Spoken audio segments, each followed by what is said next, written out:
RC এবং press দ্বারা আয়োজিত মূলত পরিবেশ সচেতনতা উপলক্ষে আয়োজিত আলোচনা সভায় সবাইকে স্বাগত। আজকে এই আলোচনা সভায় বক্তব্য রাখতে সুযোগ দেওয়ার জন্য আমি অর্গানাইজারদের কাছে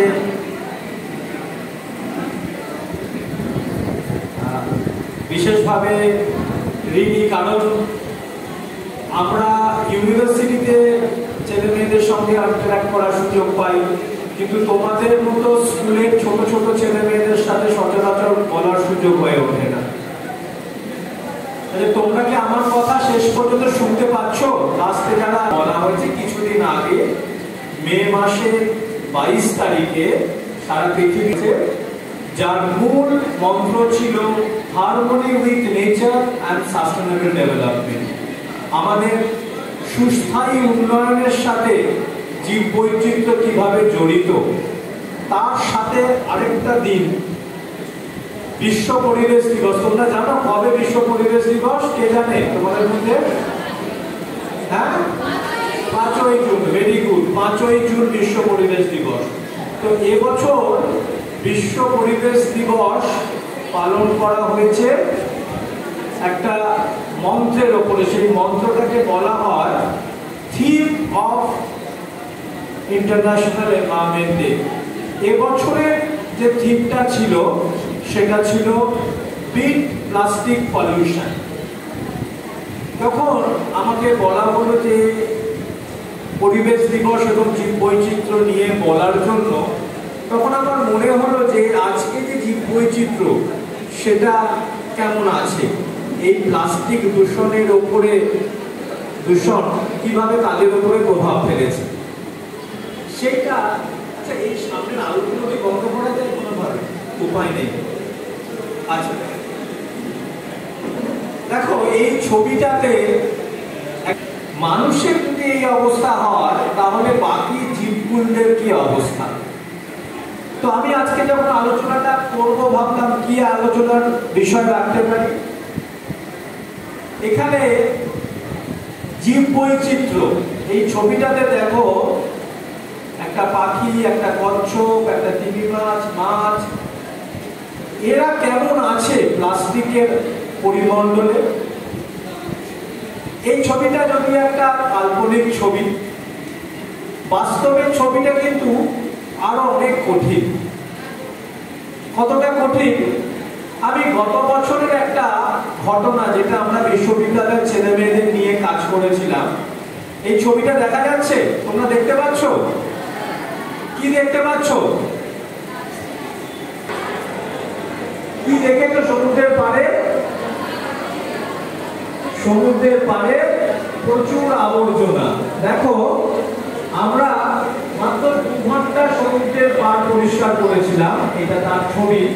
এই 2 ঘন্টাতে আমরা 65 কেজি প্লাস্টিক ওখান থেকে তুলেছিলাম, 65 কেজি, এবং আরো ছড়িয়ে ছিটিয়ে ছিল। আমরা পরবর্তী পর্যায়ে, পরবর্তী সময়ে অন্য পরিকল্পনা কিছু যদি নিতে পারি, তাহলে এই যে প্লাস্টিক, আজকে যখন মুখবন্ধ হচ্ছিল অনুষ্ঠানটা, তখন বলা হয়েছে এই প্লাস্টিক আজকে আমাদের চারিদিকে, আমরা একটা প্লাস্টিক এজের মধ্যে রয়েছি। এই প্লাস্টিক এজ আমাদের যেমন অনেক ভালো কিছু দিয়েছে, সেরকম ভাবে অনেক কিছু আমাদের কাছ থেকে কেড়েও নিয়েছে। এই প্লাস্টিক গুলো কোথেকে আসছে?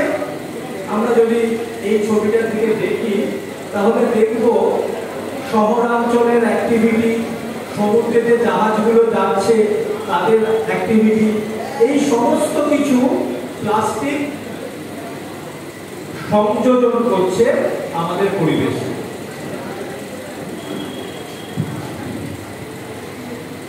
আচ্ছা, তো আমি একটু এই ছবিটার গল্পটা বলি। যখন একটা জাহাজ সমুদ্র দিয়ে যায় বা সমুদ্রের পাড়ে যখন লোকজন বেড়াতে যায়, তখন তারা সমুদ্রটাকে কি মনে করে? একটা ডাস্টবিন। সমুদ্রের মধ্যেই তারা সব আবর্জনাগুলো ফেলছে। কতটা আবর্জনা আমরা যদি দেখি, এটা প্রায় 20 মিলিয়ন টন প্লাস্টিক প্রত্যেক বছরে আসছে। এই 20 মিলিয়ন টন প্লাস্টিক যেগুলো আবর্জনা হিসেবে ফেলা হয়, তার মধ্যে প্রত্যেক বছর 8 মিলিয়ন টন। তোমাদের মিলিয়ন সম্পর্কে ধারণা আছে?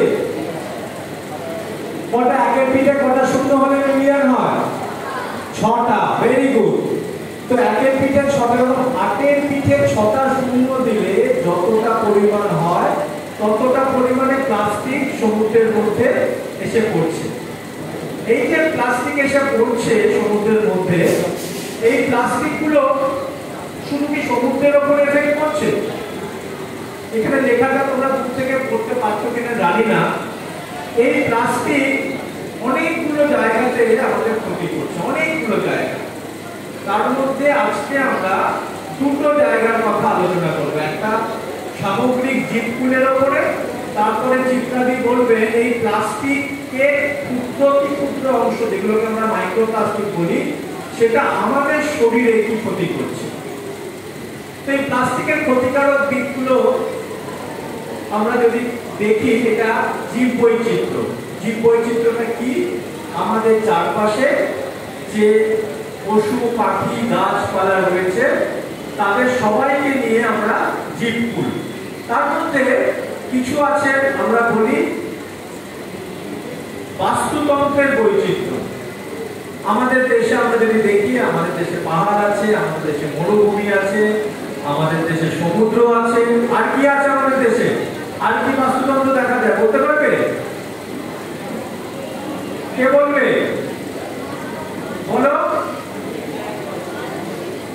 সমুদ্র আছে, নদী আছে, আমাদের এখানে জঙ্গল আছে, আমাদের এখানে ম্যানগ্রোভ আছে।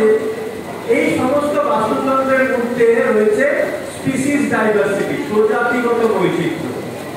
বহু প্রজাতির জীব এই বাস্তুতন্ত্রের মধ্যে রয়েছে। আর রয়েছে জেনেটিক ডাইভার্সিটি। জেনেটিক ডাইভার্সিটিটা কি? আমাদের মধ্যে যদি একই রকম মানুষ আমরা সবাই, কিন্তু আমরা সবাই কি সেম টু সেম? আবার যদি তুমি দেখো একটা মাছরাঙা, আমাদের এখানে 6 রকমের মাছরাঙা দেখতে পাওয়া যায়।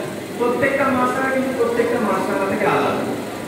তাহলে এই যে জেনেটিক লেভেল ডাইভার্সিটি রয়েছে, এরাও কিন্তু জীববৈচিত্র্যের একটা বড় অংশ ধারণ করে। তাহলে এই যে প্লাস্টিকের কথা বলছি, এই প্লাস্টিক জীববৈচিত্র্যের মধ্যে কি করছে? এই যে ফেলে দেওয়া প্লাস্টিক, এই ফেলে দেওয়া প্লাস্টিক তাদের ইকোসিস্টেমকে ক্ষতিগ্রস্ত করছে, তাদের প্রজননকে বাধা দিচ্ছে, তাদের থাকার জায়গা।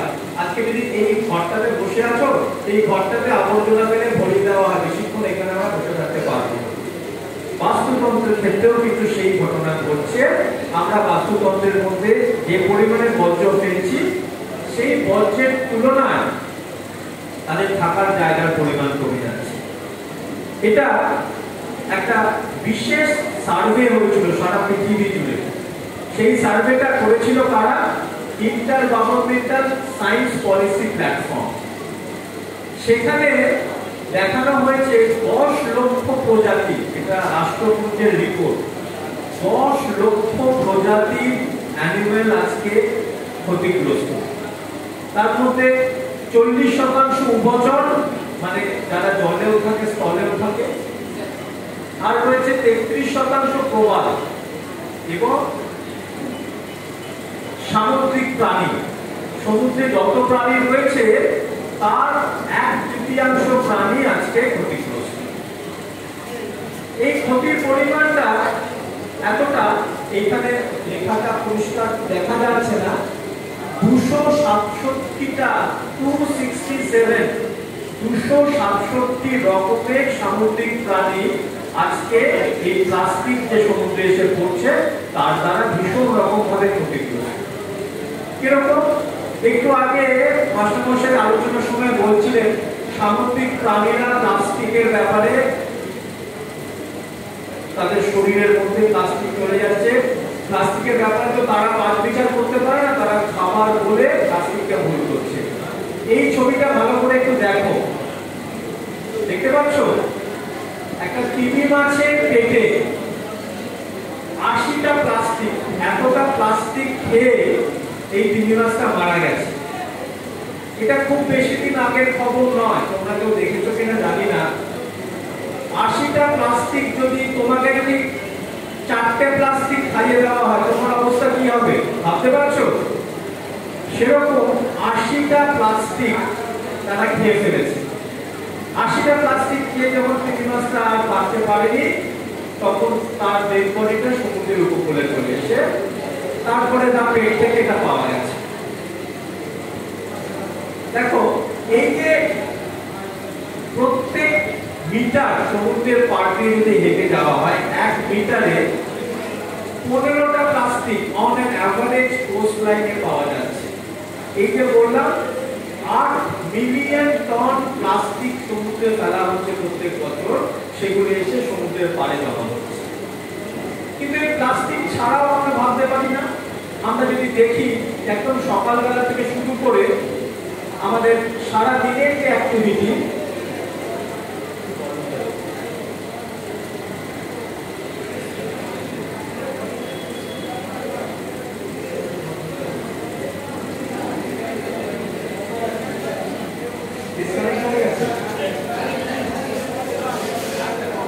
আচ্ছা 1 মিনিট।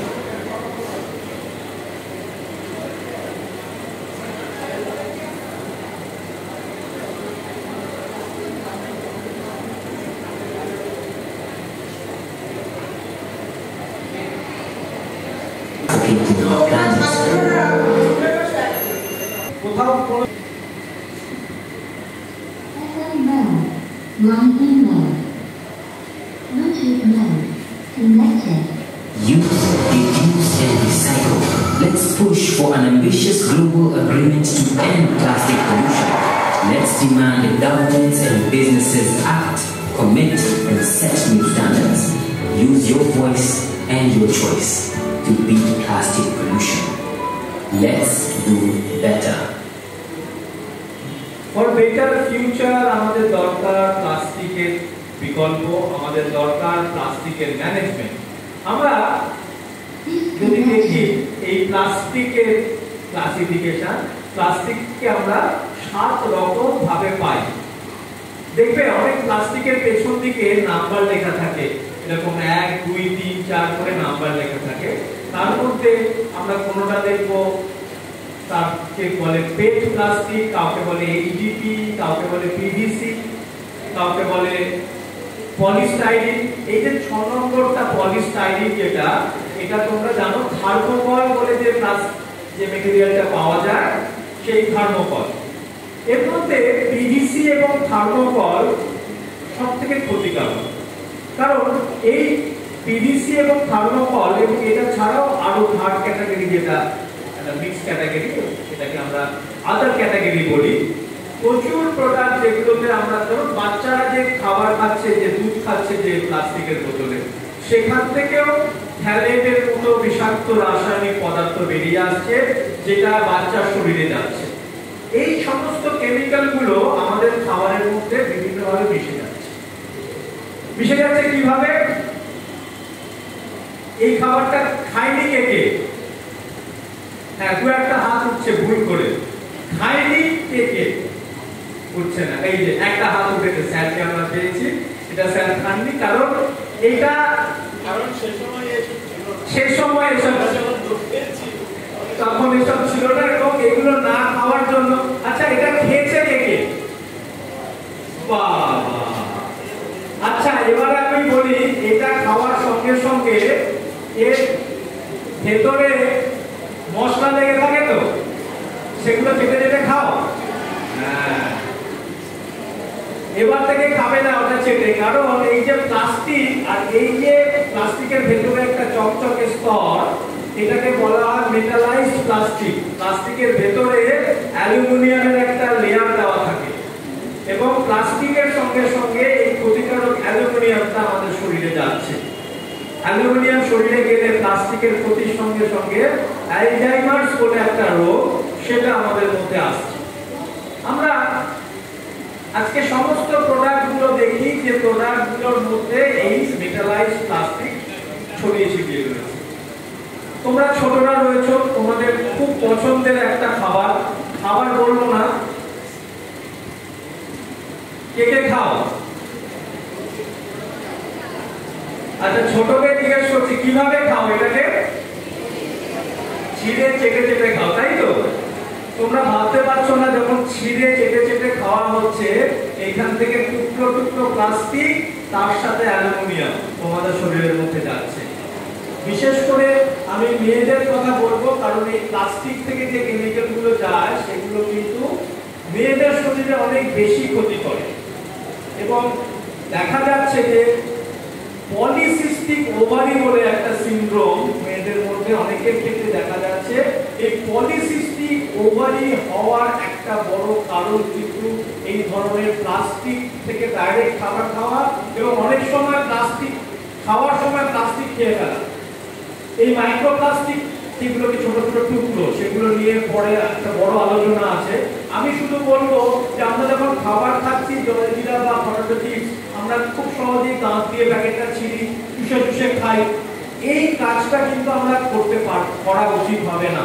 আমাদের ক্ষেত্রে দেখা যাচ্ছে যে প্রচুর পরিমাণে ক্ষতিকারক পদার্থ আমাদের শরীরে ঢুকছে এই প্লাস্টিকগুলো থেকে। আবার আমরা একটা প্যাকেট দেখি, এগুলোকে বলে টেট্রা প্যাক, টুথপেস্ট, দুধের প্যাকেট, এগুলোর মধ্যে অনেকগুলো প্লাস্টিকের লেয়ার থাকে। এই প্লাস্টিকের লেয়ারগুলো আগে আমরা বলা হতো যে এগুলো কাগজের তৈরি প্যাকেটগুলো। এই যে ফ্রুটি খাও, কোল্ড ড্রিঙ্কসের টেট্রা প্যাক হয়, দুধের টেট্রা প্যাক হয়, এই প্যাকগুলোর মধ্যে কিন্তু একই রকম ভাবে মেটাল এবং প্লাস্টিকের লেয়ার, তার সাথে কাগজ একটু থাকে। এগুলো যখন আমরা পরিবেশে ফেলে দিচ্ছি, তখন সেখান থেকে জলে মিশছে, মাটিতে মিশছে এবং বাতাসে গিয়ে মিশছে। অদ্ভুত রকম ভাবে আমরা খুব উদাসীন। কতটা উদাসীন, এই ছবিটা দেখো। এটা আমার ইউনিভার্সিটি যে রাস্তা দিয়ে যাই, সেই রাস্তাতে এই দৃশ্যটা চোখে পড়েছে। খুব কষ্ট হয় দেখতে, কিন্তু এটা উঠছে, একটা ভ্যাট রয়েছে। এই চিত্রটা শহরতলি এবং শহরের মধ্যে অনেক জায়গাতে, তোমাদের পাড়া থেকে এরকম ময়লা ফেলা হয় ময়লা ফেলা। দেখো, আমরা যদি এইভাবে ময়লা ফেলতে থাকি, তাহলে এই ময়লাগুলো কিভাবে শেষ হচ্ছে? দেখো এই ছবিটা, এটা একটা গাছ লাগাবার জন্য গর্ত খোঁড়া হয়েছে। সেই গাছ লাগাবার যে গর্ত খোঁড়াটা হয়, সেই গর্ত খোঁড়ার সময় এতটাই প্লাস্টিক, যে প্লাস্টিকের জন্য মাটির নিচে জল প্রবেশ করতে পারছে না। এটা একটা জল যাওয়ার নালা। এটা আমি যে পথে যাতায়াত করি, সেই পথেই পাওয়া। এই জল যাওয়ার যাতায়াতের নালাটা পুরোটা ভিজে গেছে প্লাস্টিক। এই প্লাস্টিকগুলো নালা দিয়ে গিয়ে নদীতে পড়ছে, নদী থেকে যাচ্ছে সমুদ্রে। সমুদ্রে গিয়ে যে ঘটনাটা ঘটছে আমরা দেখতে পাচ্ছি আজকে 2025 সাল। আর 25 বছর পরে তোমাদের হয়তো আরেকটু বয়স বাড়বে, আমরা তখন হয়তো অনেকে থাকবো না, তখন সমুদ্রে মাছের থেকে প্লাস্টিকের সংখ্যা বেড়ে যাবে। কতটা কি অবস্থা হবে? 2050 there will be more plastic than fish in ocean. ওশানের অবস্থা কিরকম হবে?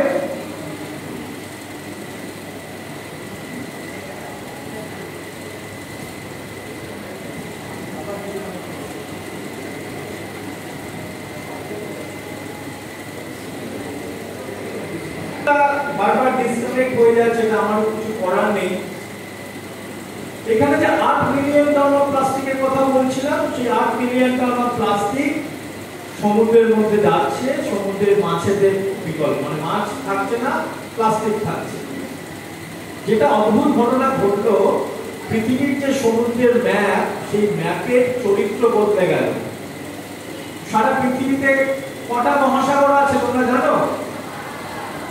7টা। এই 7টা মহাসাগরে 7খানা গার্বেজ দ্বীপ তৈরি হলো, প্লাস্টিকের ভাসমান দ্বীপ। ভাবা যায় না। তার মধ্যে প্যাসিফিক ওশান, প্রশান্ত মহাসাগরের যে দ্বীপটা তৈরি হলো, সেটাকে বলা হয় গ্রেট প্যাসিফিক গার্বেজ প্যাক। এটা আয়তন একদিকে ক্যালিফোর্নিয়া থেকে শুরু হয়ে জাপান পর্যন্ত, ভাবা যায় না এতটা বড় একটা গার্বেজ প্যাচ তৈরি হয়েছে। এছাড়াও অন্যান্য সমস্ত মহাসাগরে একটা করে মহাসাগরের নামই গার্বেজ প্যাচ। গার্বেজ প্যাচটা কিরকম দেখতে হয় আমরা একটু ছবি দেখব। আসলে সাউন্ডের একটা সমস্যা হচ্ছে, আমি জানি না সেটা সমাধান করা যাবে কিনা। সাউন্ডটা না শুনলে অনেকটাই মজা পাওয়া যায়। সাউন্ডে কি আছে একটু কম করে থাকবে।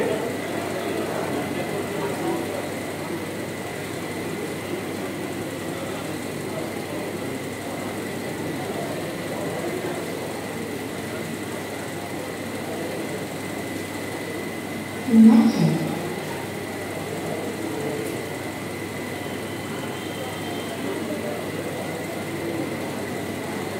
Scientists believe the world's largest garbage dump isn't on land, it's in the Pacific Ocean. Estimated to be twice the size of Texas, the Great Pacific Garbage Patch stretches from the coast of California all the way to Japan. In some places, the man-made debris is 90 feet deep. Marine biologists estimate 90% of the 3.5 million tons of floating trash is all plastic. In some parts of the ocean, there's already 6 times more plastic than plankton, which is the food many fish rely on to survive. How did all that plastic end up in the ocean? 80% is litter from land, either dropped directly into waterways or blown by wind into rivers and streams from states as far away as Iowa. এই বিপুল পরিমাণে plastic দিয়ে শেষ হচ্ছে অ্যানিমেলদের বডিতে। আজকে আমরা জীববৈচিত্র্য কিভাবে ক্ষতিগ্রস্ত হচ্ছে সেটা একটু বোঝার চেষ্টা করব। এটা দুটো পাখির মৃতদেহ। এই পাখিগুলো সমুদ্রের পাড়ে উড়ে বেড়ায়, এদেরকে বলা হয় পেলাজিক বার্ডস। পেলাজিক বার্ডস নিয়ে অনেক গবেষণা হয়েছে। এখন দেখা যাচ্ছে যে এই পেলাজিক বার্ডসের ফুড হ্যাবিট, তারা উঠতে উঠতে সমুদ্রের যে মাছগুলো দেখতে পায় সেগুলোকে খায়। আমি বলেছি যে মাছের থেকে প্লাস্টিক বেড়ে যাচ্ছে, এরা রঙিন প্লাস্টিককে মাছ ভেবে ভুল করছে এবং এই একাধিক পাখির পেটে আমরা ছোট ছোট প্লাস্টিকের টুকরো পাচ্ছি। এক একটা পাখির পেটে 50টা 60টা করে এরকম বোতলের ছিপি, খেলনার টুকরো, যেগুলো খেয়ে এই পাখিগুলো মারা যাচ্ছে। এটা নিয়ে খুব বিখ্যাত আমি বায়োলজিস্টই বলবো, ডেভিড অ্যাটেনবরো। তোমরা নাম শুনেছো এই ভদ্রলোককে?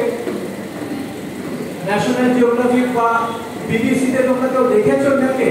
ভীষণ ভালো বলেন, অ্যানিমেলদের নিয়ে সারা পৃথিবী জুড়ে কাজ করেছেন। এখন প্রায় 95-এর উপরে বয়স, এখনো উনি কাজ করে যাচ্ছেন। ডেভিড অ্যাটেনবরোর একটা সুন্দর কাজ এই মেরিন অ্যানিমেলদের উপরে, কিভাবে প্লাস্টিক প্রভাব ফেলছে। ব্লু প্ল্যানেট বলে একটা বিখ্যাত সিরিজ আছে, সেখানে উনি দেখাচ্ছেন। কি দেখাচ্ছেন?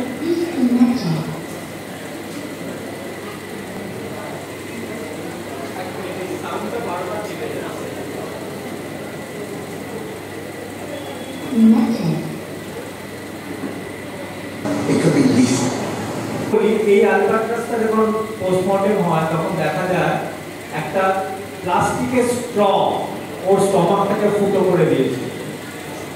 এই প্লাস্টিকের স্ট্রটা স্টমাকটাকে এমন ভাবে ফুটো করে দেয় এই অ্যালবাট্রাসটা মারা যায়। এরকম ঘটনা কিন্তু অজস্র আমাদের চারপাশে রয়েছে। এই যে জীববৈচিত্র্যের কথা বলছিলাম, অ্যালবাট্রাসের পরে যদি আমরা দেখি কচ্ছপদের কথা, সমুদ্রের যে কচ্ছপদের পেটের ভেতর থেকে অজস্র প্লাস্টিকের টুকরো পাওয়া যাচ্ছে, মরা কচ্ছপদের পেটে। কেন? কচ্ছপ নিয়ে গবেষণা করতে দেখা গেছে কচ্ছপদের পছন্দের খাবার হলো জেলিফিশ। তোমরা জেলিফিশ দেখেছো কেউ? কোথায় দেখেছো? টিভিতে। আচ্ছা, আমি এখানে তোমাদের দেখাবো জেলিফিশ। কচ্ছপরা জেলিফিশ পছন্দ করে। জেলিফিশের সাথে কার মিল আছে? Plastic carry bag. আমরা যখন জলের মধ্যে প্লাস্টিক ক্যারি ব্যাগ ফেলি, কচ্ছপরা বুঝতে পারে না ওটা জেলিফিশ না প্লাস্টিক ক্যারি ব্যাগ। দেখো কি হয়। এই যে সি টার্টেলটা, এটা একটা hawksbill turtle. Hawksbill কারণ এই হকের মতো ফোন বলে। এই সি টার্টেলটা জায়ান্ট মুন জেলিফিশের উপরে ফিট করছে।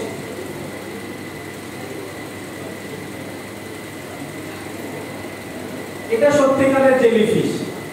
আবার দেখো এই যে এটা একটা ইকোসিস্টেম, খাদ্য খাদ্য সম্পর্ক, কিন্তু যখন সে জেলিফিশ বলে প্লাস্টিককে ভুল করছে তখন কিন্তু তার কোনো পরিত্রাণ নেই।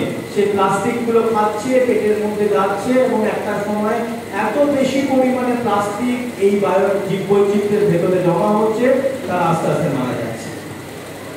যারা মারা যাচ্ছে না তাদের কি অবস্থা হচ্ছে সেটা আরো ভয়ানক। মারা গেল তো পরিত্রাণ পেয়ে গেল, যারা মারা গেল না তারা বেঁচে থাকলো এরকম প্লাস্টিকের বেড়ি পড়ে। খুব ছোটবেলায় এই কচ্ছপটার গায়ের মধ্যে এরকম একটা প্লাস্টিকের রিং ঢুকে গেছিল, কেউ তো কেটে দেয়নি, কেউ ওটা খুলে বের করেও দেয়নি। এই কচ্ছপটা বড় হয়েছে ওই রকম একটা বেড়িকে গরম করে সারা জীবন ধরে, এবং শরীরের ওই অংশটা কনস্ট্রিক্টেড হয়ে গেছে, ওই অংশটা ঠিক মতো গ্রোথ হয়নি। কতটা কষ্ট পেয়ে এই কচ্ছপগুলো বেঁচে আছে। এবার কচ্ছপ থেকে যাবো আরেকটা খুব ইন্টারেস্টিং গ্রুপ, কাঁকড়া। কাঁকড়া খেয়েছো তো সবাই? কাঁকড়ার খোলাটা কেমন হয়? খুব নরম, তাই না? না, আচ্ছা তোমরা কি জানো এমন অনেক কাঁকড়া আছে যাদের খোলা নেই? জানো তোমরা? সেরকম একটা কাঁকড়ার নাম জানো কেউ? তাদেরকে বাংলায় বলে সন্ন্যাসী কাঁকড়া। সন্ন্যাসী কাঁকড়ারা সাধারণভাবে করে কি, অন্য মোলাস্কের, অন্য শামুকের, যেহেতু তাদের খোলা নেই, তাহলে আমরা যেমন শীতকালে কি হয় একটা বড় জ্যাকেট চাপিয়ে দিই গায়ের মধ্যে ঠান্ডা লাগবে বলে, এই সন্ন্যাসী কাঁকড়ারা সাধারণভাবে অন্য শামুকের খোলসের মধ্যে থেকে নিজেদেরকে রক্ষা করে। এখন দেখা গেছে যে সমুদ্রের পাড়ে মোলাস্কের শরীরের থেকে বেশি অ্যাভেলেবল প্লাস্টিক। এটা এমন একটা অ্যাডাপ্টেশন যেটা রিমার্কেবল। অ্যানিমাল কিংডমে এই ধরনের অ্যাডাপ্টেশন মারাত্মক। দেখা যাচ্ছে যে সন্ন্যাসী কাঁকড়ারা তারা এখন মোলাস্কের শেল না ধারণ করে তারা বিভিন্ন রকম প্লাস্টিকের ঢাকনি, প্লাস্টিকের ছিপি তার মধ্যে থাকছে। এটা কিন্তু একটা অদ্ভুত ধরনের অভিযোজন আমরা বলবো। এটা নিয়ে একটা বিশাল গবেষণার কাজ হয়েছে, সায়েন্স অফ দ্য টোটাল এনভায়রনমেন্টে পাবলিশ হয়েছে। দেখা যাচ্ছে যে এই যে মেরিন অ্যানিমাল গুলো তারা কিভাবে অ্যাডাপ্টেড হচ্ছে অন্য একটা আর্টিফ্যাক্টকে জীবনের সঙ্গে জুড়ে দিচ্ছে। এখানে খেয়াল করে দেখো, বাল্বের ভাঙা টুকরো, পেস্টের ছিপি, এই সমস্ত গুলোকে নিয়ে এই অ্যানিমাল গুলো বেঁচে থাকছে। অথচ তাদেরকে যখন এরকম শেল্টার দেওয়া হচ্ছে তারা তখন সেই শেল্টারগুলো নিচ্ছে। এই কাজটা দেখা হয়েছিল যে 40টা হার্মিট ক্র্যাবের উপরে এই এক্সপেরিমেন্টটা করা হয়, এবং সেখানে দেখা যায় যে তারা মোলাস্ক শেল পাচ্ছে না। পেলে পরে তারা মোলাস্ক শেলকে প্রেফার করছে, যেহেতু মোলাস্ক শেল পাচ্ছে না তারা এই ধরনের প্লাস্টিকের টুকরোগুলোকে তারা তাদের বাসস্থান হিসেবে মেনে নিচ্ছে। এবারে এই ফেলে দেওয়া প্লাস্টিকের সঙ্গে যেটা আমাদের জড়িয়ে যাচ্ছে সেটা হলো গিয়ে মাছ ধরার জালের টুকরো, ফিশিং নেটের টুকরো, মাছ ধরার ছিপের বড়শির সুতো। সেগুলো অনেক অ্যানিমেলের মধ্যে আটকে যাচ্ছে। বিশেষ করে এই সিলটার গল্পটা আমি তোমাদের কাছে বলবো, কি ভয়ানক হয়েছিল। একটা বড়শির স্ট্রিং, ফিশ লাইন বলে, এই ফিশ লাইনটা কিভাবে এই সিলটাকে এফেক্ট করেছিল আমরা একটা ভিডিও দেখি। এই সিলটা যখন ধরা পড়লো, সায়েন্টিস্টরা তখন এই সিলটাকে নিয়ে আসলো সমুদ্রের পাড়ে। দেখা যাচ্ছে যে ওখান থেকে একটা দড়ি বেরিয়ে রয়েছে সিলটার গলা থেকে। এবার দেখো এই দড়িটা ওর গলার মধ্যে কেটে বসে গিয়েছে। শুধু বসে দেওয়া নয়, এমন ভাবে বসে গিয়েছে হাড় খাঁচি দিয়েও কেটে বের করা যাচ্ছে। এই জালটা কিন্তু আমরাই ফেলেছি, জালের দড়ি বলো বা বড়শি স্ট্রিং বা ফিশ লাইনিং বলে এগুলোকে। এই সিলটার একটা দগদগে ঘা হয়ে গিয়েছে এটা গলার মধ্যে বসে যাওয়া। কি ভয়ানক অবস্থা হলো। অনেক কষ্ট করে এটাকে বের করা হচ্ছে, অপারেশন একটা ছোট অপারেশন করা হচ্ছে। অপারেশন করে দেখো এখানে খেয়াল করো, এই যে জায়গাটা এখানে একটা লোহার একটা স্টিলের বড়শি, যেটা গেটে গিয়ে এই দড়িটা তার গলার মধ্যে জড়িয়ে গিয়েছে। এবং এই স্টিলটাকে যখন ছাড়া হবে, এবার খেয়াল করো তার গলার অবস্থাটা কেমন।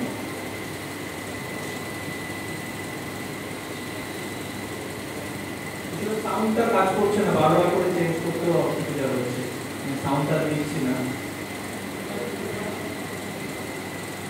এবার গলাটা খেয়াল করো, কত বছর ওটার গলার মধ্যে আটকে ছিল, আটকে থাকার পরে তারপরে এটা মাথা ভালো করে এইবারে ও একটা অন্য জীবন ফিরে পাবে। হি ওয়াজ ভেরি হ্যাপি। তাহলে এই যে সিলটার গলায় যে মাছ ধরার জালের টুকরো বা ছিপের সুতো জড়িয়ে গেল, এটা কিন্তু অজস্র অ্যানিমেলদের ভাগ্যে ঘটছে। সারা পৃথিবী জুড়ে এই ঘটনাটার একটা অদ্ভুত নাম দেওয়া হয়েছে। এই ঘটনাটাকে বলা হয় ঘোস্ট ট্র্যাপ বা ঘোস্ট গিয়ার। মাছ ধরার জাল আছে, তার মধ্যে মাছ আটকে আছে, তার মধ্যে তিমি মাছ আটকে রয়েছে, কিন্তু সেই জালটা তুলে নেওয়ার লোক নেই। সেই মাছ সমেত জালটা একটা ভুতুড়ে অবস্থাতে, আমরা ভুতুড়ে বাড়ি বলি না, হন্টেড হাউস, ঘোস্ট, ঠিক সেইভাবে এটাকে বলা হচ্ছে ঘোস্ট গিয়ার। এই ঘোস্ট গিয়ার মূলত প্লাস্টিকের তৈরি জাল। এটা সমুদ্রের এখন একটা বিভীষিকা। বহু জায়গাতে এরকম আমাদের ভারতবর্ষে লাক্ষাদ্বীপে প্রথম একটা কাজ হয়। এটা সমস্ত সমুদ্রে যেখানে মানুষরা মাছ ধরতে যায়, জালটা যখন কোথাও আটকে যায়, জালটা তারা কেটে দেয়, জালটা তারা তুলে নিয়ে আসে না। ওই পড়ে থাকা জাল আজকে একটা ভয়ঙ্কর পরিস্থিতি সৃষ্টি করেছে জীব বৈচিত্র্য ক্ষেত্রে। কোস্টাল বায়োডাইভার্সিটি ভীষণভাবে অ্যাফেক্টেড হচ্ছে এই ফেলে যাওয়া জাল। এই ফেলে যাওয়া জালগুলো কি করে, জলের মধ্যে এখানে যখন আটকে রয়েছে, সেই জালের মধ্যে ছোট ছোট মাছ এসে আটকে যাচ্ছে। এবারে ছোট মাছ যখন আটকে যাচ্ছে, তার থেকে বড় মাছটা তাদেরকে খেতে আসছে। সেই মেজো মাছগুলো জালের মধ্যে আটকে গেল। এই আটকে যাওয়া মাছকে খেতে আরেকটা বড় মাছ আসলো। এন্টায়ার ইকোসিস্টেমটা আটকে যাচ্ছে জালের মধ্যে, এবং এই জালের মধ্যে আটকে যাচ্ছে পাখিরা, এই জালের মধ্যে আটকে যাচ্ছে কচ্ছপরা। প্রায় 79% কচ্ছপ এইভাবে জালে আটকে যাচ্ছে। আমি একটা ছবি দেখাবো আমাদের এখানকার কোস্টলাইনে। এই যে জালের মধ্যে আটকে যাওয়া মাছগুলো, এই জালের মধ্যে আটকে যাওয়া সিল, এটা একটা ওশানিয়ার প্রেজেন্টেশন। অথচ আমরা দেখেছি তাসমানিয়া অঞ্চলে এই জালের মধ্যে পেঙ্গুইন আটকে গেছে। এই ছবিটা, নিচের ছবিটা আপনারা জানবেন বগুড়ার জলপাই, স্যার এখানে আছে, বায়োডাইভার্সিটি বোর্ডের থেকে কাজ হয়েছিল। বগুড়ার জলপাই এখন লাল কাঁকড়ার জন্য পশ্চিমবঙ্গের heritage site, biodiversity heritage site. এই বগুড়ার জলপাইয়ে তোলা ছবিটা, সেখানে প্রায় 150 লাল কাঁকড়া মাইগ্রেট করার সময় আটকে গেছে। কিছুদিন আগে এই খবরটাই নিউজ পেপারে আসে, লাল কাঁকড়া কোন সৈকতে জাল বিছানো হয় না। এই যে জালটা বেছানো থাকছে বা ফেলে দেওয়া জাল, তার মধ্যে অজস্র লাল কাঁকড়া আটকে যাচ্ছে। এটা গেল যারা মাছ ধরো। তোমাদের মধ্যে এখানে মাছ ধরো কেউ কেউ, কি দিয়ে মাছ ধরো? ছিপ দিয়ে। তো ছিপ দিয়ে মাছ ধরার পরে তোমরা কি ছিপটা জলে ফেলে রেখে চলে আসো? আসো না, নিয়ে আসো। কিন্তু তোমাদের মধ্যে কারা কারা ঘুড়ি ওড়াও? বাবা, অনেকগুলো হাত উঠেছে। এখন ঘুড়ির সুতোটা কেমন হয় গো? নাইলনের সুতো হয়। ঠিক, আমরা যখন ছোটবেলায় ঘুড়ি ওড়াতাম, আমাদের সময় নাইলনের সুতো ছিল না, আমাদের সময় ছিল সুতির সুতো, তার মধ্যে মাঞ্জা দিতে হতো, এবং ওই কার মাঞ্জা কত ধারালো সেটা আকাশে পরীক্ষা হতো। এখন যে আকাশে ঘুড়িগুলো উড়ে, সেই ঘুড়িগুলো নাইলনের সুতো। প্যাচ খেলেও সেরকম মজা তোমরা পাও কিনা জানি না, কিন্তু এই ঘুড়ি ওড়ানো আজকে পাখিদের ক্ষেত্রে একটা সাংঘাতিক সমস্যা নিয়েছে, সাংঘাতিক সমস্যা। আমি একটা কাজ দেখাই, এটা আমাদের এক ছাত্রের একটা গবেষণা করেছিল, সেখানে ও এই শালিক দম্পতিটাকে স্টাডি করেছিল। এটা পাবলিশ হয়েছিল overview of environment and sustainable development বলে একটা জার্নালে। সেখানে দেখা যায় যে এই ইলেকট্রিকের তারে জড়িয়ে থাকা সুতোতে এই শালিক পাখিটি মারা যায় এবং তার সঙ্গিনীটি সেই শোকে ডাকতে ডাকতে না খেয়ে না দিয়ে ওখানেই মারা যায়। এরকম ঘটনা আমাদের দেশে যদি আমরা দেখি অজস্র। এই ঝুড়ির সুতো দেখুন, আরেকটা ছবি, এটা একটা পাইয়া কাই চিল।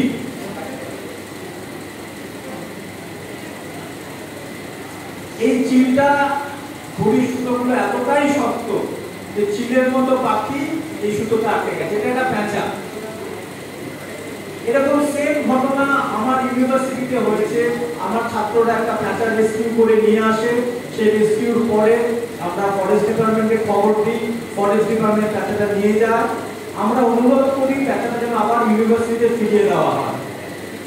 জেনারেলি ফরেস্ট ডিপার্টমেন্ট ফেরত দেয় না, কিন্তু আমাদের অনুরোধে প্যাঁচাটা তারা নিয়ে এসেছিল। আমি জিজ্ঞেস করলাম কি হয়েছিল, বললো যে একদম এই প্যাঁচাটার যা ঘটনা, এই ঝুড়ির সুতো তার ডানাতে এমন ভাবে জড়িয়ে গেছে, প্রাইমারি ফেদারগুলো কেটে সেটা হাড়ের হাড় পর্যন্ত পৌঁছে গেছে, পাখিটি আর ডানা ঝাপটাতে পারছে না। এই অবস্থা কিন্তু আজকে আমাদের কলকাতা শহরের বহু জায়গাতে এই ঘুড়ির সুতো। তোমরা যারা এই ঘুড়ির সুতো ব্যবহার করছো, ঘুড়ি ওড়াও, সেটা খারাপ নয়, কিন্তু এই সুতোটা যেন পরিবেশে পড়ে না থাকে। সুতোটা ঘুড়ির সাথে সাথে যে যতটা পারা যাবে তোমরা সঙ্গে করে নিয়ে আসতে পারো। এই গাছের ডালে, ইলেকট্রিকের তারে যেগুলো লেগে থাকছে, সেই সুতোগুলো তোমরা হয়তো ভাবতেও পারছো না বায়োডাইভার্সিটিকে কতখানি ক্ষতি করছে। আবার আমরা প্লাস্টিকের ডেব্রিতে ফিরে আসবো।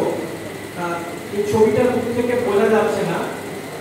এটা আমরা যখন পরিদপ্তরের কাজ করি সেই সময়কার একটা অভিজ্ঞতা বলি। এটা একটা কোস্টাল ক্লিন আপের। কোস্টাল ক্লিন আপ থেকে যে জিনিসগুলো পাওয়া গিয়েছিল সেগুলোকে সাজানো হয়েছিল বিভিন্নভাবে। সাজানোর পরে দেখা গেল অনেক রকমের জিনিস, তার মধ্যে মাছ ধরার জাল, সিগারেটের বার, বাচ্চাদের খেলনা, খেলার বল। তার মধ্যে একটা বড় কলম ছিল স্ট্র। আমরা এখন কোল্ড ড্রিঙ্কস খাওয়া, লস্যি খাওয়ার জন্য যে স্ট্র ব্যবহার করি, সেই প্লাস্টিকের স্ট্র এখানে খেয়াল করো, তার ব্যবহারের সময় কত দেখাচ্ছে? 5 থেকে 10 মিনিট। পরিবেশে কতক্ষণ থাকছে? 300 বছর। 10 মিনিটের জন্য ব্যবহার করা একটা স্ট্র 300 বছর থাকছে। কোথায় থাকছে? শুধু জলে থাকলে পরে ক্ষতি ছিল না। দেখো এই কচ্ছপটার অবস্থা।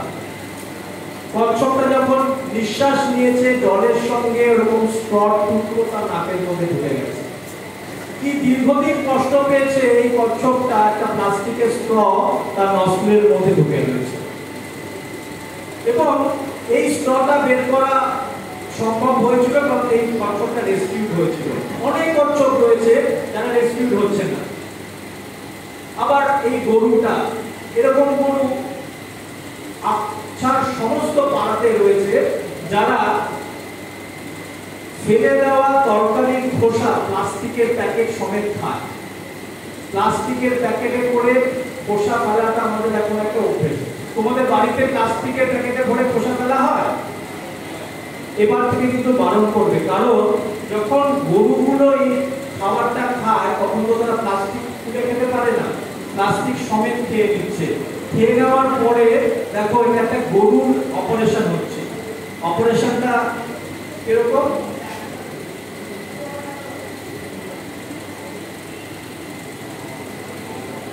যে পিনিবাসটা মারা গিয়েছিল তার পেটে 80টা টুকরো পাওয়া গিয়েছিল। এই গরুটার পেট থেকে এরকম 16খানা প্লাস্টিক বেরোয়। ভাবা যায় এই প্লাস্টিকগুলো আমরা খাবারের বর্জ্যকে মুড়ে ফেলে দিই, গরুরা এগুলো সমেত খাচ্ছে এবং আমাদের দেশে প্রচুর গরু মারা যাচ্ছে এরকম প্লাস্টিক খেয়ে। এরপর থেকে তোমরা অ্যাটলিস্ট চেষ্টা করবে বাড়ি থেকে যখন তরকারির খোসা ফেলা হয়, প্লাস্টিক তো ফেলতেই হয়, প্লাস্টিকটা আলাদা ফেলো, সবজির খোসাটা আলাদা ফেলো, যাতে সবজির খোসাটা গরু ছাগলরা খেয়ে এরকম অবস্থা না হয়। আমি এবার চলে যাব সমুদ্রের গভীরে, জলের তলায়। সব থেকে কালারফুল ওয়ার্ল্ড বলা হয় গ্লোবাল কোরাল আইল্যান্ড। এটা সেই কোরাল আইল্যান্ড, এটা অস্ট্রেলিয়ার একটা কোরাল, তোমরা হয়তো জানবে great barrier reef. Great barrier রিফে গিয়ে আমি গ্রেট ব্যারিয়ার রিফে কাজ করার সুযোগ হয়েছিল।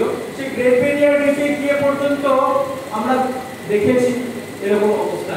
Great barrier reef just great barrier রিফের যে পেরিফেরি, ওখানে গ্রিন আইল্যান্ড বলে একটা বিখ্যাত জায়গা রয়েছে, এটা সেই গ্রেট ব্যারিয়ার রিফের গ্রিন আইল্যান্ড স্যাংচুয়ারি। সেখানে গিয়েও দেখছি যে অজস্র বোতলের ভাঙা টুকরো সেখানে ছড়িয়ে ছিটিয়ে রয়েছে। এবার আমাদের ভারতবর্ষের কোরাল রিফ, আমরা অনেক খরচা করে কোরাল রিফ দেখতে যাই। এটা সেরকম জলিবে আইল্যান্ডের কোরাল রিফ, তার উপরের অংশটা জলের নিচে যখন আমরা নামলাম, ছবিটা থেকে এখানে খুব হেজ বোঝা যাচ্ছে না, যেখানে কোরাল থাকার কথা কোরালের মধ্যে টায়ার পড়ে রয়েছে। এখানে ভালো করে খেয়াল করুন, টায়ারটা বুঝতে পারবেন, মানে জলটা এতটাই ময়লা, আস্তে আস্তে সেখান থেকে কোরালগুলো চলে যাচ্ছে। এবার আসি আমাদের ঘরের কাছে সুন্দরবন। সুন্দরবন আমরা জানি পৃথিবীর সব থেকে বড় রিভারাইন ডেল্টা।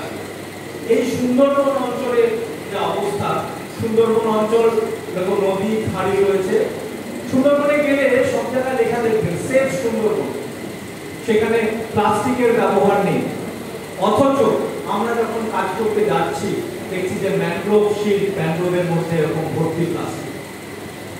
যারা পিকনিক ওখানে ঘুরতে যাচ্ছে, ঘুরে সেই জায়গাটাকে থার্মোকল ফেলে একদম আবর্জনায় ভরিয়ে দিচ্ছে। যারা মাছ ধরতে যাচ্ছে বা যারা জঙ্গলের পাশে থাকে, তাদের জঙ্গলটাকে এরকম জাল দিয়ে ঘেরা। এই সমস্ত জালের টুকরোগুলো যখন নষ্ট হয়ে যাচ্ছে, পরিবেশে আসছে। আমাদের একটা কাজ করতে গিয়ে আমরা অবাক হয়ে যাই।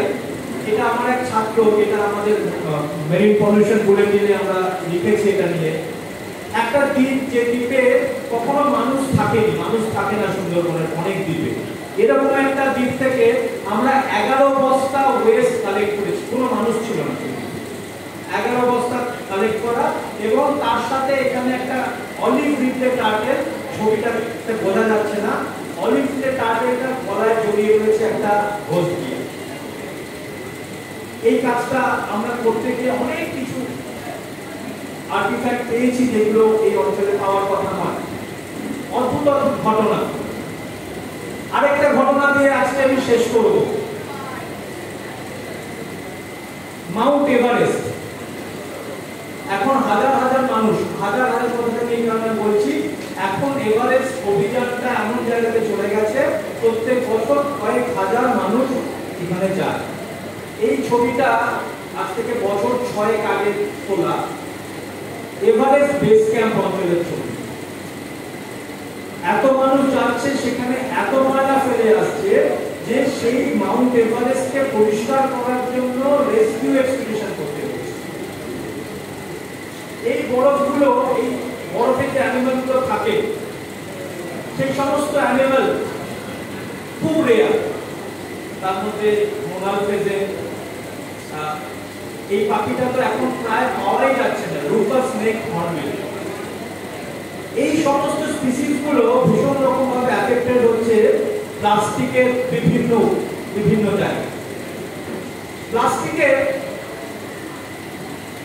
আমরা বড় বড় প্লাস্টিকের কথা বললাম, এরপরে আমরা মাইক্রো প্লাস্টিক আর ন্যানো প্লাস্টিকের কথা শুনবো, ইত্যাদি আমাদেরকে বলবেন। এই প্লাস্টিক আমাদেরকে নানা রকম ভাবে ক্ষতি করছে। আমাদের ধারণা প্লাস্টিক পুড়িয়ে ফেললেই সমস্ত সমস্যার সমাধান। আমরা জানছি না এই পুড়িয়ে ফেললে পরে প্রচুর পরিমাণে মাইক্রোপ্লাস্টিক তৈরি হয়, যেটা বাতাসে ট্রান্সপোর্টেড হয়। একটু আগে সংবাদের সাথে কথা হচ্ছিল বাতাসের মাইক্রোপ্লাস্টিক, যে আমাদের আশেপাশে এত মাইক্রোপ্লাস্টিক রয়েছে। বাতাসের মাইক্রোপ্লাস্টিক, তার সাথে যখন পোড়াচ্ছি তখন আরেকটা গ্যাস তৈরি হয়, ডাইঅক্সিন। ডাইঅক্সিন চোখে দেখা যায় না, কিন্তু মাইক্রোপ্লাস্টিককে আমরা মাইক্রোস্কোপি বা বিভিন্ন পদ্ধতিতে দেখতে পাই। এই যে মাইক্রোপ্লাস্টিক তৈরি হচ্ছে বাতাসে ভাসতে ভাসতে, সেটা কত দূর যেতে পারে কল্পনা করাটাও কঠিন। আমি বললাম আর একটা কাজ দিয়ে শেষ করব। এটা ঘটনা প্রসঙ্গে আমরা আন্টার্কটিকাতে গিয়েছিলাম, এখানে সান্যাল স্যারও রয়েছে, স্যারও আমার বোধহয় বছর 15 আগে স্যার গিয়েছিলেন। আমরা যখন আন্টার্কটিকাতে কাজ করতে গেলাম, এটা আমাদের ইউনিভার্সিটি থেকে আমি গিয়েছিলাম, আমরা আন্টার্কটিকার এনভায়রনমেন্টে মাইক্রোপ্লাস্টিক পেয়েছি। শুধু পাওয়া নয়, আমাদের এরকম একটা এনভায়রনমেন্ট যেখানে প্লাস্টিক যাওয়ার কথাই নয়, সেরকম এনভায়রনমেন্টে এই অ্যাডিলে পেঙ্গুইন কথা তোমরা জানো। অ্যাডিলে পেঙ্গুইন কলোনিতে আমরা কাজ করতে গিয়েছিলাম। অ্যাডিলে পেঙ্গুইন কলোনিতে কাজ করতে যাওয়ার পরে আমরা ওখান থেকে কিছু পেঙ্গুইনের মৃতদেহ পাই। সেই মৃতদেহগুলোকে আমরা, এটা এম্পারার পেঙ্গুইন, আমি জাস্ট ছবিটা দেখাচ্ছি। এম্পারার পেঙ্গুইন নিয়ে কাজ করার সুযোগ এখনো হয়নি, কিন্তু অ্যাডিলে পেঙ্গুইন নিয়ে যখন আমরা কাজ করি, এটা এম্পারার পেঙ্গুইনের একটা মুভমেন্ট। অ্যাডিলে পেঙ্গুইনগুলো কি করে, তারা সমুদ্র থেকে ক্রিম নিয়ে আসে, বাচ্চাদেরকে খাওয়ায় এবং তারপরে সারা গ্রীষ্মকাল তারা এইভাবে ফিডিং করে। সমুদ্র থেকে যে খাবারটা নিয়ে আসছে, সেই খাবারের মধ্যে ভাবুন, এরা কিন্তু প্লাস্টিক এনভায়রনমেন্টে এক্সপোজডই নয়। সমুদ্রের জলের মধ্যে আমরা পেলাম এরকম প্লাস্টিকের টুকরো। এই প্লাস্টিকের টুকরোগুলো কোথা থেকে আসছে? আমরা এখান থেকে যেগুলো ফেলছি, এবং বাতাসের মধ্যে দিয়ে এয়ার ট্রান্সপোর্টেড মাইক্রোপ্লাস্টিক, সেইটা গিয়ে পেঙ্গুইনদের শরীরে যাচ্ছে এবং বায়ো অ্যাকুমুলেশন হচ্ছে পেঙ্গুইনদের শরীরে। এটা দীর্ঘদিন একটা আমাদের কাজটা নিয়ে রিভিউ হয়। এটা গত বছর আমরা পাবলিশ করতে পেরেছি যে পেঙ্গুইনের শরীরে প্লাস্টিক, এটা science of the total environment বলে একটা জার্নাল, সেখানে এটা পাবলিশ হয়। এটা এই পেঙ্গুইনের শরীরে, এই যেটা বলছিলাম বাতাস দিয়ে যাচ্ছে, আমরা ওদের খাবারের মধ্যে আসছে মাছের থেকে বা ক্রিম থেকে, কিন্তু লাংসে কিভাবে যাচ্ছে? বাতাসের মধ্যে দিয়ে যে প্লাস্টিকটা যাচ্ছে, সেই প্লাস্টিকটা গিয়ে ওদের লাংসে জমা হচ্ছে। যাই হোক, আমরা একটু শেষের দিকে যাব। প্লাস্টিক আমাদের যে ক্ষতি করছে, সেই ক্ষতির একটা বড় জায়গা হলো প্লাস্টিকের বিভিন্ন ব্যবহার্য জিনিস। এরকম বোতল আমরা সবাই ব্যবহার করি। আমরা কিন্তু জানি না যে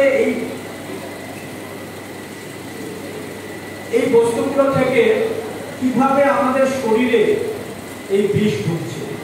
বিসফেনল এ এবং ফ্যালেট, এই দুটো কম্পাউন্ডের নাম একটু জেনে রাখো। এরা আমাদের শরীরে ভীষণ রকম ভাবে ঢুকছে। ঢোকার পরে আমাদের শরীরের মধ্যে গিয়ে বিষক্রিয়া করছে।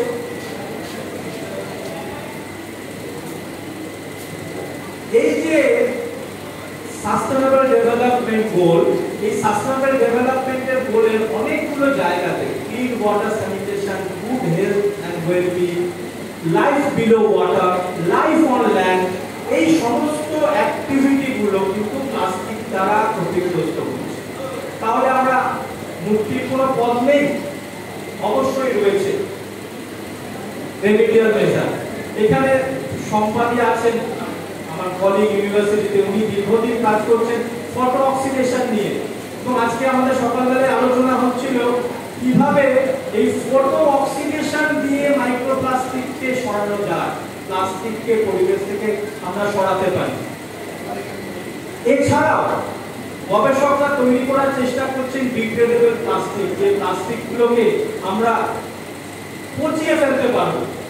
প্লাস্টিককে আমরা দেখেছি রেখে দিতে পারে বছরের পর বছর, এই স্কয়ার গল্পটা বললাম, 300 বছর পর্যন্ত এনভায়রনমেন্টে থাকতে পারে। কিন্তু এমন প্লাস্টিক যদি আমরা তৈরি করতে পারি যে প্লাস্টিকটা ব্যবহারের কিছুদিন পরে পচে যাবে, সেই প্লাস্টিক এখন তৈরি করার চেষ্টা হচ্ছে। আমাদের যাদবপুর বিশ্ববিদ্যালয়ে তারা একটা কাজ করেছে, ভীষণ ইন্টারেস্টিং কাজ। তারা পোল্ট্রি ওয়েস্ট থেকে এই ধরনের ডিকম্পোজেবল প্লাস্টিক তৈরি করছে।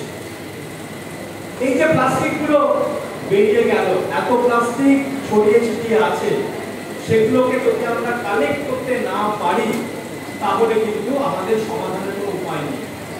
এরকম কিছু ডিভাইস তৈরি করা হয়েছে যেগুলো সমুদ্র থেকে প্লাস্টিক হোস্টিয়ারে পাই। আমি গার্বেজ প্যাচের কথা বলছিলাম, সমুদ্রের মাঝখানে দ্বীপের মতো হয়ে রয়েছে। সেই সমস্ত প্লাস্টিকগুলোকে তৈরি করার জন্য থাইল্যান্ডের একটা স্টার্টআপ কোম্পানি তারা একটা জাহাজ বানিয়েছে। এই জাহাজটা দিয়ে এই সমস্ত ময়লাগুলো সমুদ্র থেকে তুলে নিয়ে আসে। নিজের জীবনে এই 10টা আর রিডিউস, রিসাইকেল আর রিইউজ, এই 3টে আরের কথা আমরা জানি। আজকে আমি 10টা আরের কথা বলবো। একটা রিথিঙ্ক, রিফিউজ, রিডিউস, রিডিজাইন, রিম্যানুফ্যাকচার, তারপরে রিসাইকেল, রিপেয়ার, রিফ্যাব্রিশ এন্ড রিইউজ।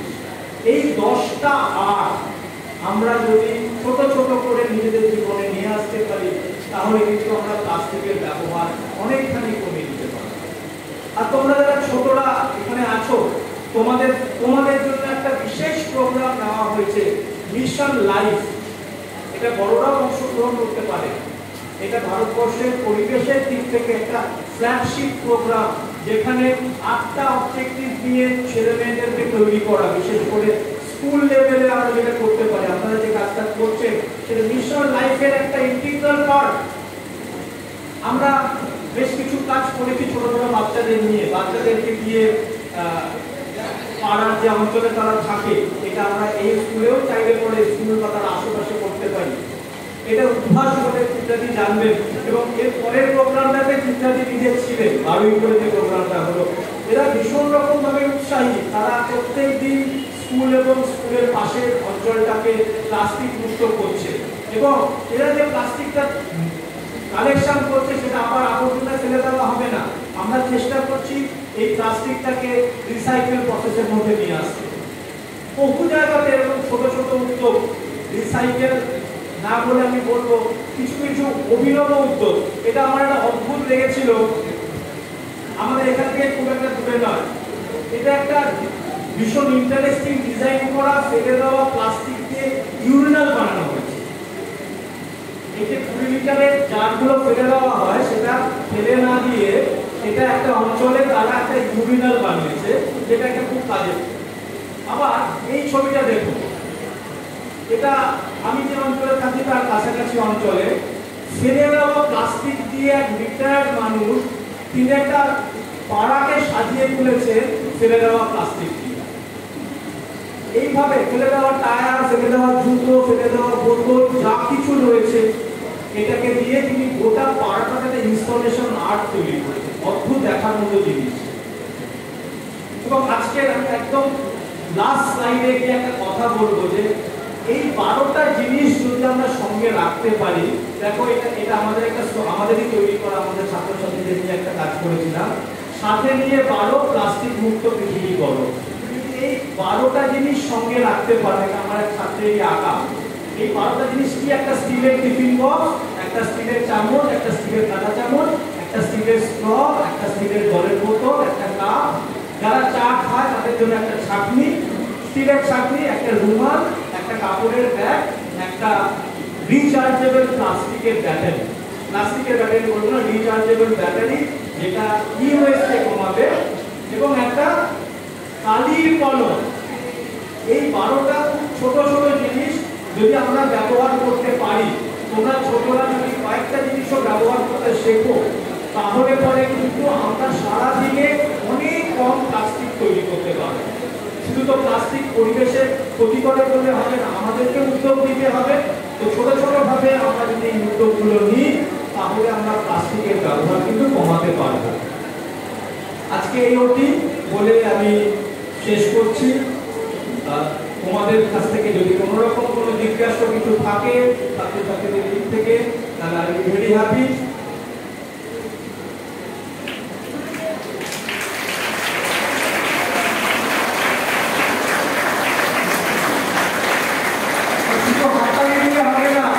এগিয়ে এসে কাজ করতে হবে। তোমরা কি প্লাস্টিক ক্লিনার প্রোগ্রামে অংশগ্রহণ করতে চাও? মিশন লাইফ বা এরকম কোনো প্রোগ্রামের সাথে যুক্ত হতে চাও তোমরা? Very good. আমি মাস্টারমশাইদেরকে বলবো যদি হয় তাহলে পরে আমরা এই পার্টস প্লাস্টিক বলে আমাদের একটা প্রোগ্রাম আছে, আমরা তাতে করে এদের থেকে সিলেক্টিভ কিছু ভলেন্টিয়ারকে আমরা নেওয়ার চেষ্টা করব। ওকে, হ্যাঁ প্লিজ। এটা জিজ্ঞাসা করছি।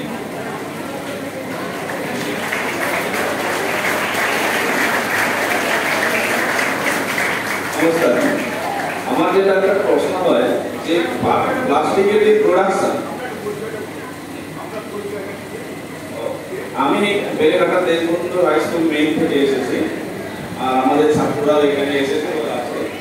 তো আমি আমার যে প্রশ্নটা যে আমরা প্লাস্টিক নিয়ে এত সচেতনতা শিবির করছি, সবই আজকাল সবাই প্রায় বুঝেও গেছে, কিন্তু সরকারি তরফে প্রোডাকশনটা বন্ধ করলেই তো ব্যাপারটা থেমে যাবে। তাহলে প্রোডাকশন যদি বাজারে সমানে চলে তাহলে আমরা সচেতন হয়েও কি করবো? এই জায়গাটা এটা কি আপনি বলছেন না কিছু শুনতে চাইছেন? আপনি একটু আমরা তাহলে আমি বলবো না, এটা আমি একটু আলোচনা করি, আমি জানি এই প্রশ্নটা, আমি আপনাকে একটা ছোট ভিডিও দেখাবো। Enter.